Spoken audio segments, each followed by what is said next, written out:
Hello guys, नमस्ते। आज हम बात करेंगे कि आजकल के जो लड़के हैं ना, वो रिश्तेदारों को इतनी गालियाँ क्यों देते हैं, रिश्तेदारों से इतनी नफ़रत क्यों करते हैं।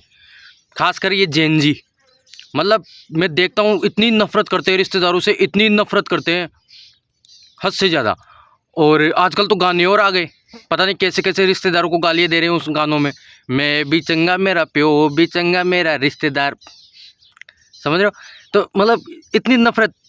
तो मैं कहना चाहता हूँ, क्या रिश्तेदार सच में इतने बुरे होते? सच में इतने बुरे होते हैं रिश्तेदार? मैं अपने आसपास में इधर देखता हूँ ना, जितनी भी मैंने लोग देखे, 90% लोग ऐसे हैं जिन्होंने लाइफ में जब भी मकान बनाया है ना अपना, तो उनकी किसी न किसी रिश्तेदार ने आर्थिक रूप से मदद करी है, तब जाके वो मकान बन पाया है। और जो गरीब आदमी होता है, जो मिडिल क्लास आदमी होता है, वो जब भी अपने बच्चों की शादी करता है ना, चाहे बेटी की हो बेटे की हो, जब भी शादी करता है ना, तो किसी न किसी रिश्तेदार ने आर्थिक रूप से उसकी मदद करी होती है, तब जाके वो शादी कर पाता है। और आजकल के बच्चे, खासकर जेन जी, रिश्तेदारों को हमेशा गालियाँ देते रहते हैं। क्या सच में इतने बुरे हैं क्या रिश्तेदार? जब भी कोई काम होता है, जैसे किसी का देहांत हो जाता है या शादी होती है, तो रिश्तेदार लोग सबसे आगे खड़े होते हैं, कितनी मदद करते हैं। मतलब एहसास नहीं होता, अकेला आदमी इतना काम संभाल ही नहीं पाता। रिश्तेदार और अपने जो भाई बंधु लोग होते हैं ना, वही सबसे आगे खड़े होते हैं मुश्किल परिस्थिति में। और दूसरी बात कि रिश्तेदारों की वजह से ना खुशी दोगुनी हो जाती है।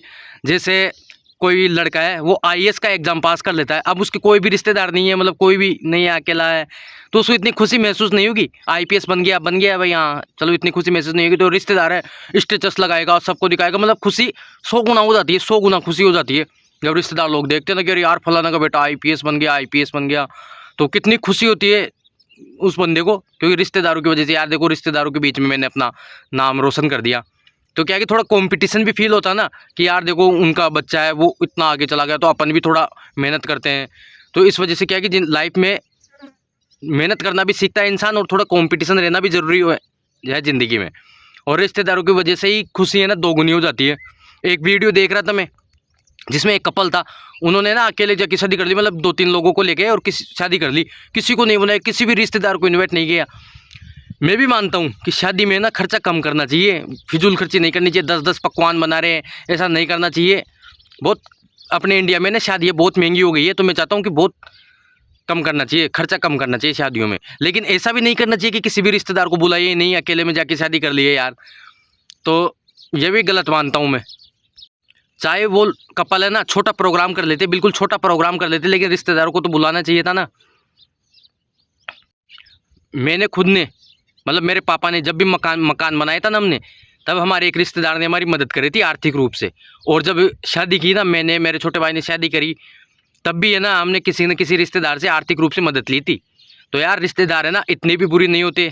अगर आप देखो तो इतने भी बुरी नहीं है यार रिश्तेदार, अपने भाई बंधु है, रिश्तेदार हैं, इतने भी बुरी नहीं होते यार जितने ये आजकल जेन जी गालियाँ देता रहता है।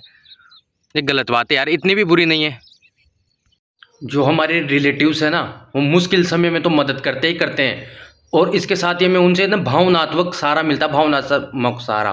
क्या है कि हम जब कभी किसी परेशानी में होते हैं कभी कभी डिप्रेशन में चले जाते हैं, तो हम किसी रिलेटिव से कोई बात करते हैं, तो उनसे है ना थोड़ा सपोर्ट मिलता है, भावनात्मक।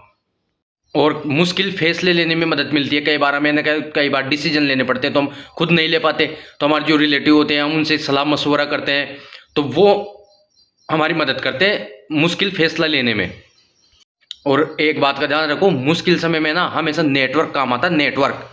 इस बात का हमेशा ध्यान रखो, नेटवर्क काम आता है। या ऐसा मान लो कि आप किसी दूसरे शहर में नौकरी करने जाते हो, तो वहाँ पे आपका कोई रिलेटिव रहता है, तो आपका ना काम आसान हो जाता है, आपकी बहुत मदद होती है आपकी। इस बात को तो आप भी मानते हो ना। तो नेटवर्क काम आता है हमेशा, इस बात का भी ध्यान रखो। और वो कहावत तो आपने सुनी होगी, खुशियाँ बांटने से बढ़ती है, दुख बांटने से कम होता है।